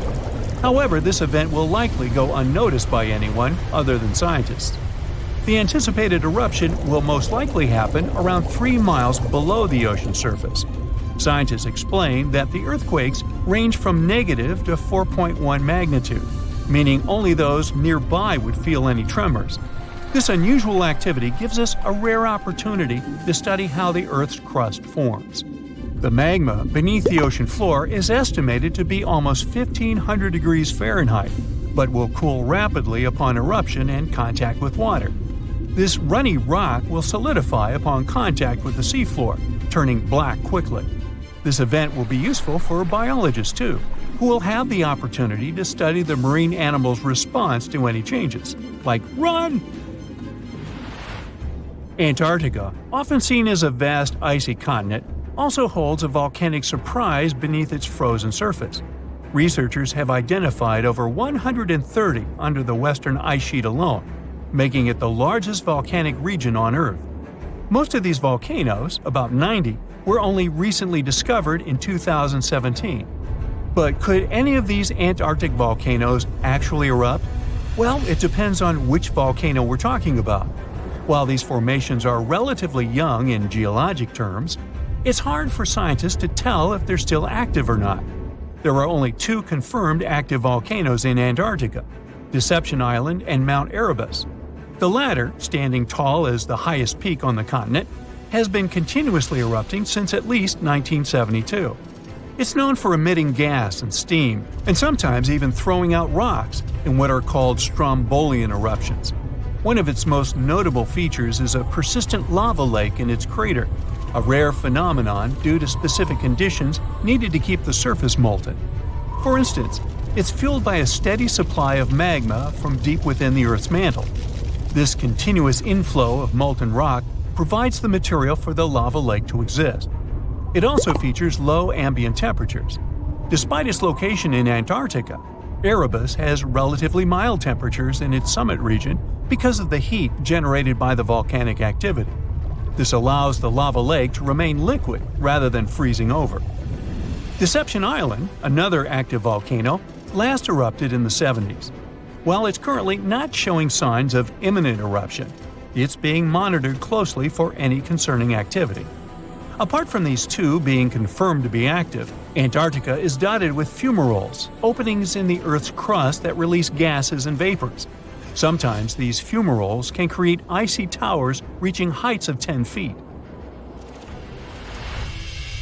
What we should focus on is maybe supervolcanoes. They're this type that has the potential to produce the most massive and destructive eruptions. Unlike the typical one, which has a single vent, supervolcanoes have a vast magma chamber beneath the surface, spanning tens or even hundreds of miles in diameter. Their eruptions can have catastrophic effects on the surrounding area and even impact global climate patterns because of the amounts of ash and gases they spill out into the atmosphere. One famous supervolcano is the Yellowstone one, which some say is gearing up for another eruption. It has the capacity to unleash a colossal eruption, spewing over 240 cubic miles of material. As much as we'd like to predict its behavior, volcanoes don't stick to a calendar. On the contrary, eruptions simply happen when there's enough magma beneath the surface. There also needs to be enough pressure for the magma to travel upwards. As far as we can measure, these conditions are not currently met at Yellowstone. Sure, many volcanoes operate on a cyclical pattern, but that doesn't mean Yellowstone is overdue. In fact, Yellowstone has had just 3 major eruptions over the past 2.1 million years. Also, the term supervolcano refers to the formation's size, not necessarily how fussy it is. Yellowstone's monitoring is extensive, tracking seismicity, ground deformation, thermal emissions, gas, water chemistry, and surface changes. Signs of an eruption would include thousands of earthquakes over a short period. We'd also see deformation on the ground and weird gas emissions ahead of time. Stable as it might look like for now, the consequences of it having a major eruption could look ugly. Ash dispersion could blanket a 500-mile radius, potentially disrupting Midwest agriculture and clogging waterways. Ash and gas emissions into the stratosphere could induce global climatic effects, making our planet colder for several years. And yes, we've seen some research that it shows there's more liquid molten rock under the Yellowstone volcano than scientists believe. But that doesn't translate to imminent danger. A tsunami hitting major cities on or near the Mediterranean Sea and in the northeastern part of the Atlantic Ocean is not a matter of if, but when. It is scary and surreal to think that places like Cannes or Barcelona could suddenly get slammed by a huge wave, but the fact is, European coastlines are in active tectonic areas. Only about 10% of all tsunamis worldwide happen in the Mediterranean, and there have been at least 290 tsunamis in this area since 1600 before Common Era. Despite the relatively low number, this phenomenon has caused numerous devastating disasters throughout Europe's history. Back in 1755, an estimated 8.5 magnitude earthquake with an epicenter southwest of Cape St. Vincent triggered a tsunami that destroyed most of Lisbon, the capital of Portugal. About 40 minutes after the earthquake, this massive wave just slammed into the harbor in downtown, racing up the Tagus River. The phenomenon was so fast that several people on horseback had to gallop to higher ground to avoid getting carried away. And this was just the beginning of a nightmare, with 2 more terrifying waves hitting Lisbon right after. A disaster like this is similar to what we see in the Pacific Ocean several times a century, but in the Atlantic, it's very rare. This type of major tsunami is expected to happen every 3 to 5 centuries, but now it could happen tomorrow. Marseille in France, Chipion in Spain, and other cities are on the list of important locations that could be flooded soon, with a roughly 100% chance of being hit by a tsunami in the next 30 years. Statistics show that the wave will probably be more than 3 feet high. I know, it doesn't sound like much, especially since when we think about tsunamis, we imagine terrifyingly tall waves, like the one that hit Lituya Bay in Alaska. In that case, the wave was over 1,700 feet tall. But we must remember that even waves only 19 inches high can be dangerous to swimmers, because it's not the height of the tsunami that matters, but also the flow and movement of the water. Not to mention the flooding, which can damage beaches, harbors, and streets. If the coastline has a small harbor and the waterfront is exceptionally low, like Cannes, this natural disaster might be much more dangerous.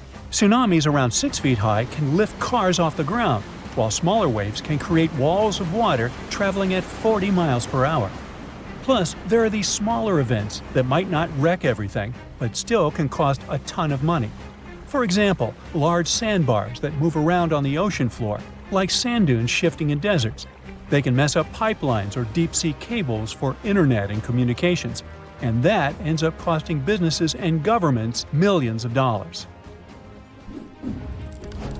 That's why organizations like UNESCO are worried about the possibility of a dangerous tsunami hitting Europe soon. So they're doing everything they can to prevent apocalyptic scenarios, like what happened in 2004 when an earthquake off the coast of Sumatra, Indonesia, caused waves over 100 feet high in coastal communities, resulting in over 200,000 lives lost. And let's not forget about 2011, when an earthquake off the coast of Tohoku, Japan, triggered a tsunami that reached about 6 miles inland and caused a major nuclear accident at a power station along the coast. Over 16,000 people lost their lives in that tragedy, and the event resulted in billions of dollars in infrastructure damage. These disasters were huge wake-up calls, and we've come a long way since 2004. We're much safer today, largely because the tsunami warning system is highly effective at quickly detecting this dangerous situation. Unlike many other natural phenomena, a tsunami can be anticipated. We may only have a few minutes to act, but if we all know what to do, many lives can be saved. And in most parts of the world, sirens are commonly used to alert people to tsunamis. To sound the siren as early as possible, initial tsunami alerts usually rely only on seismic data. First, specialists receive information about an earthquake. Seismic waves travel about 100 times faster than tsunamis, so they have enough time to analyze the data and see if the earthquake might have generated a tsunami and whether they should issue an initial tsunami alert. At U.S. warning centers, for example, scientists typically issue initial alerts within 5 minutes of an earthquake. If a tsunami is suspected, these alerts may also include information about wave arrival times, recommended actions, and potential impacts. But sounding the alarm is not enough. To save lives, coastal communities also need to be trained to respond fast and in the best way possible. That's why UNESCO produced this program called Tsunami Ready, aiming to train people living in coastal areas at risk on how to act in case of a tsunami event by the year 2030. The idea is to help communities stay safe by teaching them how to protect their livelihoods and safeguard their homes. Being recognized as Tsunami Ready by UNESCO doesn't mean a community is tsunami-proof, of course. It's more like a recognition that they have adopted all possible measures to mitigate tsunami risks. So authorities are helping communities to prepare themselves by installing evacuation signs, establishing security procedures, and creating plans to warn tourists. Like Spain, which distributed tsunami warning signs along the entire coastline, as well as signs showing evacuation routes to higher ground. And Spain better be prepared. I mean, only 7 tsunamis have hit the country since the year 365, so it's difficult to predict the effects of such an event. But they could be devastating, considering that Spanish coastal areas are so economically important. There's also a danger zone in the Averroes Fault, beneath the Barents Sea. If an earthquake happens at this point, people will have only 21 minutes to escape a tsunami. UNESCO has also established 12 tsunami warning centers, which cover Europe as well. This initiative involves 5 centers located in the Mediterranean and Northeast Atlantic regions.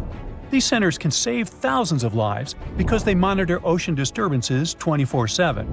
Then, after analyzing the threat, they send out messages based on the event's potential to cause a tsunami. The intensity scale ranges from no effect to completely devastating. And by that, they understand that nearly all brick buildings could be demolished by waves, and even the most reinforced concrete structures could suffer heavy damage. Now, so far, we have mostly talked about tsunamis caused by earthquakes along converging tectonic plate boundaries. In fact, earthquakes have accounted for over 80% of tsunamis since 1900. But tsunamis can also result from landslides, volcanic eruptions, and even meteorite impacts. Experts are also worried that with the current changes in climate, we might see more of meteotsunamis popping up in the Mediterranean. These ones are triggered by freaky weather conditions and can mess with any coastline that's got a shallow seafloor. They might not be as huge or famous as the earthquakes ones, but they can still cause significant property damage and put people in danger. For instance, in 2006, a meteotsunami struck the harbor of Ciutadella on the Spanish island of Menorca. Yachts were tossed into each other and later stranded on the harbor floor as the water receded, resulting in tens of millions of euros in damage. Unfortunately, meteotsunamis in the Mediterranean tend to be stronger during summer, so if you're planning to spend your vacation in Europe, stay alert for any signs of dangerous waves. If you suddenly encounter a tsunami moving in your direction, remember this is the time to react. Move to higher ground as far inland as possible. Pay special attention to any emergency alerts and information, and follow the guidance of local authorities. Most importantly, do not wait around taking photos. Leave the area as soon as you notice any signs of this danger event, or if you hear an official tsunami warning. Hey, stay safe.